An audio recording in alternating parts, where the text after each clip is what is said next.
पंकज जी कह रहे हैं कि आपका संबंध मोदी से है। किनका संबंध? सोनम वांगचुक का। मोदी पर आरोप लग रहा है कि ये कंप्लीट इनसेंसिटिव प्राइम मिनिस्टर है, ये सरकार असंवेदनशील है।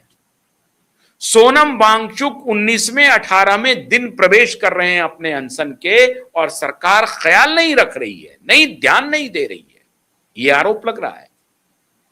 दूसरी तरफ आरोप लग रहा है कि सोनम वांगचुक और मोदी के बीच एक फिक्स मैच चल रहा है। यह आरोप कौन लगा रहा है? कांग्रेस पार्टी के ऑफिशियल प्रवक्ता में से एक श्रीमान पंकज श्रीवास्तव। वो कह रहे हैं कि मोदी और सोनम वांगचुक एक ही हैं। इसलिए एक हैं कि पिछले दिनों इनकी मुलाकात हुई है मोदी सरकार में, और इनको जो बेल मिला है, इनको 6 महीने जेल रहे, ये बाहर आए, सरकार इनके खिलाफ कुछ पता नहीं कर पाई। ठीक है, सोरोस के ऑर्गेनाइजेशन से इनका कुछ संबंध है, नॉर्वे से मिला या स्वीडन से मिला, विदेशी चंदे जो मिले हैं उसका डायरेक्ट लिंक सोरोस के ओपन सोसाइटी से है या नहीं है, ये तो अभी भी जांच का विषय है। कोई कॉन्क्रीट एविडेंस नहीं आया है डायरेक्ट, तब तो कुछ बात भी बनती। लेकिन कहा जा रहा है कि ओपन सोसाइटी से इनके संबंध रहे हैं, एक पल के लिए मान लेते हैं। लेकिन जितनी बातें कही जा रही थी, वो अभी इसके पहले एक उन्हीं का वीडियो था जो जम्मू कश्मीर में वो प्लेबिसाइट और रेफरेंडम की बात कह रहे थे कि जम्मू कश्मीर की जनता को यह अधिकार देना चाहिए। तो ये वही भाषा थी जो अरुंधति राय बोल रही थी, ये सोनम वांगचुक की जो भाषा थी। अब मेरे ख्याल से सोनम वांगचुक ने उस बात की क्लैरिटी की है और उन्होंने कहा है कि भारत का इंटीग्रल पार्ट जम्मू कश्मीर है, इसमें कोई संदेह नहीं है। ये इसका उन्होंने खंडन किया है कई बार।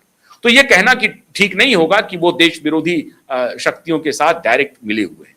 लेकिन सोनम वांगचुक ने का जो पहला स्टेटमेंट था वो शायद इस तरह से था। हो सकता है कि वो उतनी गहराई से समझ नहीं पाए हों कि प्लेबिसाइट और रेफरेंडम का वहां पर क्या खेल चल रहा है, और अंतर्राष्ट्रीय खुफिया एजेंसी या पूरी दुनिया क्यों कश्मीर को और कमजोर करना चाहती है, क्यों कश्मीर को भारत से अलग करना चाहती है।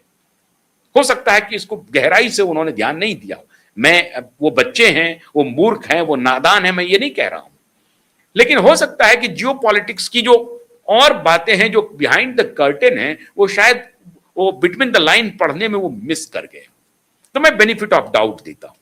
और आज का जो उनका स्टेटेड स्टैंड है, जो डिक्लेयर्ड स्टैंड है कि he is of the view that Kashmir is the integral part of India and there is no doubt about it. तो that is his final version. तो we should stick to that कि भैया यही उनका आखिरी statement है, इसी को हमें लेना चाहिए। अब सवाल है कि पंकज श्रीवास्तव कह रहे हैं कि सोनम वांगचुक और मोदी के बीच में एक फिक्स मैच। अब ये तो अद्भुत बात है। केजरीवाल कह रहे हैं कि मोदी जो हैं वो असंवेदनशील हैं, उद्धव ठाकरे कह रहे हैं कि मोदी असंवेदनशील है, राहुल गांधी को जाना चाहिए, और उनके प्रवक्ता कह रहे हैं कि मोदी और इनके बीच में फिक्स मैच है। मतलब कहने ही रहे हैं, इसका मतलब यही निकलता है कि मोदी इनसेंसिटिव हैं, वो नहीं आएंगे। नहीं इसलिए आएंगे क्योंकि इन दोनों की मिली भगत है, क्योंकि कुछ दिन पहले इनकी सरकार से बात हुई है, क्योंकि इन्होंने जब लद्दाख और कश्मीर को अलग किया गया तो उस वक्त ये सरकार के साथ खड़े थे। ये पंकज जी का कहना है। अब ये कितना सच है कितना झूठ, मैं इस पर कोई टिप्पणी नहीं करूंगा। लेकिन ऑफिशियली फेसबुक पोस्ट करके पंकज श्रीवास्तव जी ने यह कहा कि सोनम वांगचुक और मोदी के बीच में फिक्स मैच है, उसका तात्पर्य यह लगाया गया, और वो सरकार के साथ खड़े हैं। और इस फासिस्ट सरकार के खिलाफ अगर कोई एक शख्स खड़ा है तो वो राहुल गांधी खड़ा है। ये पंकज श्रीवास्तव कह रहे हैं। मतलब ये बात स्पष्ट हो गई कि राहुल गांधी जंतर मंतर नहीं जा रहे। राहुल गांधी खैर वैसे जंतर मंतर तो छोड़ दीजिए, छात्र गुंज में भी नहीं जा रहे हैं। पंकज श्रीवास्तव जी हवाला दे रहे हैं कि इतने शहरों में आंदोलन हुआ, इसमें कोई शक नहीं है। लेकिन राहुल गांधी की तो अभी पूरे देश भर की यात्रा करनी थी। लेकिन संसद की कार्रवाई अभी शुरू होने वाली है, मानसून सत्र शुरू होने वाला है, उसके पहले राहुल गांधी कहां गायब है पता नहीं है। इनकम्युनिकाडो है, 20-22 दिन हो चुका है, पंकज जी को भी नहीं मालूम होगा। अब उसमें पंकज जी की अपनी सीमा है, बेचारे क्या करेंगे। उनको तो राहुल गांधी बता के जाते नहीं है, राजा है साहब। ये एक मामूली पत्रकार, मामूली प्रवक्ता, ये क्या कर लेंगे। तो पंकज जी इस पर कोई टिप्पणी नहीं करेंगे कि राहुल भैया कहां हैं, लेकिन राहुल भैया छात्र गूंज में भी नहीं जा रहे हैं, राहुल जी जंतर मंतर भी नहीं जा रहे हैं। अब ये बड़ी अजीबोगरीब स्थिति हो गई है मित्रों। सोनम वांगचुक किसके हैं यही पता नहीं है, वो मोदी के हैं कि राहुल के हैं या अरुंधति के हैं, आंदोलन जीवी जिनको मोदी कहते हैं योगेंद्र यादव के हैं, किनके हैं, कॉकरोच पार्टी के हैं, सोनम वांगचुक किनके हैं?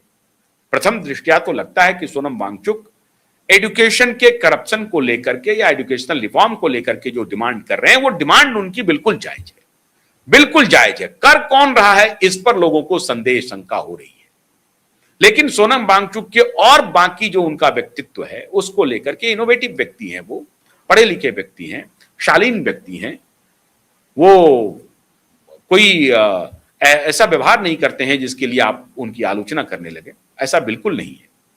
तो ये सरकार भी जानती है और सरकार चाहती है ऐसे लोगों को साथ में लाना। ऐसा हो सकता है कि मोदी और शाह की नजर सोनम वांगचुक पर हो सकता है कि मोदी और शाह ये चाहते हों कि ठीक है सोनम वांगचुक एक बार थोड़ा सा इनका ब्रांड बन जाए तो ले आएंगे अपने साथ, जो कहेंगे वो कर देंगे। और वैसे भी धर्मेंद्र प्रधान को हटा रहे हैं हम, मांग तो हम इनका मान ही लेंगे और जो कहेंगे वो भी करेंगे, वो कर भी रही है सरकार, अपने तरीके से कर भी रही है। दूसरी बार परीक्षा हुई, बहुत स्ट्रांग परीक्षा हुई है, कोई पेपर लीक की खबर अभी तक आई नहीं है। तो री एग्जामिनेशन हो गया है नीट का और बिल्कुल नीट जो है वो क्लीन हुआ है, मतलब नीट एंड क्लीन हुआ है दूसरी बार जो नीट की परीक्षा हुई है, आप ये कह सकते हैं। लेकिन ये बड़ी ही बहुत अद्भुत स्थिति हो गई है मित्रों। अब किसको सच माने, सोनम वांगचुक किसके हैं? लेकिन क्यूबाइड नेटवर्क अपना जो स्टैंड है वो क्लियर करता है कि सोनम वांगचुक की सेहत निश्चित रूप से खराब हो रही है और सरकार को पूरी संवेदना के साथ मैं भी आग्रह कर रहा हूं कि अगर सरकार को इसमें छोटा भी बनना पड़े तो किसके लिए छोटा बन रहे हैं, कोई बात, मैं एक पल के लिए मान लेता हूं कि वो सीआईए के एजेंट है, एक पल के लिए मान लीजिए, कोई बात नहीं है। तो सीआईए के एजेंट है तो क्या आपका कोई क्या उखाड़ लेंगे? कुछ नहीं उखाड़ पाएंगे। उखाड़ पाएंगे क्या? अरे आप बहुत मजबूत सरकार में हैं, आपकी रॉ किसी से कमजोर है क्या? कोई कमजोर नहीं है। तो एक पल के लिए मान लीजिए कि सोनम वांगचुक सीआईए के एजेंट हैं, वो देश तोड़ना चाहते हैं, आप जाइए उनके पास, मिलिए, उनको जूस पिलाइए और कहिए आइए, कोई बात नहीं है, अनशन मत कीजिए, आप हमारे हैं, विरोधी भी तो हमारे ही है ना। इस भाव से सरकार को जाना चाहिए, मैं इस पक्ष में हूं। मैं कह रहा हूं कि जब आपने कसाब को उतना मोहब्बत किया तो ये तो हमारे नागरिक हैं, इतने प्रबुद्ध नागरिक हैं, कोई बात नहीं है। इनका पिछला इतिहास को लेकर के चर्चा हो रही है जिस पर वो खंडन कर रहे हैं, संदेह के घेरे में ला करके सबको एक ही जाम में पहनाना ठीक नहीं है। हाँ, उनके साथ जितने लोग हैं इधर उधर वाले वो सारे संदेह के घेरे में, ये कॉकरोच भी जो है, कॉकरोच तो टोटल संदेह के घेरे में, पूरा फ्रॉड का जमावड़ा है, कॉकरोच फ्रॉड का जमावड़ा है, पूरी जिम्मेदारी से मैं कह रहा हूं। जितने वहां पर हैं उसके पीछे जितने हैं वो टोटल फ्रॉडस्टर हैं। लेकिन सोनम वांगचुक के बारे में मैं फिर कहता हूं कि वो छोटे ही सही लेकिन छोटे अचीवर हैं और शालीन व्यक्ति हैं। उनका संबंध अगर सीआईए से हो भी तब भी मैं ये मानता हूं कि सरकार को एक व्यक्ति अनशन पे बैठा है, संवेदनशील होना चाहिए। डॉक्टर जीडी अग्रवाल की तरह मरने के लिए मत छोड़िए, ये मैं आग्रह कर रहा हूं। लेकिन स्थिति देखिए मित्रों कि कांग्रेस वाले आरोप लगा रहे हैं, उद्धव ठाकरे कह रहे हैं कि राहुल गांधी को जाना चाहिए। राहुल गांधी कहां है ये पता नहीं है, तो किसके हैं वांगचुक पता नहीं। अब सरकार को लेकिन वांगचुक से बातचीत करनी चाहिए, अनशन अपने इस दौर में पहुंच रहा है। ये मेरा पत्रकारीय धर्म है और ये निभाना ही पड़ेगा। बहुत बहुत शुक्रिया, नमस्कार।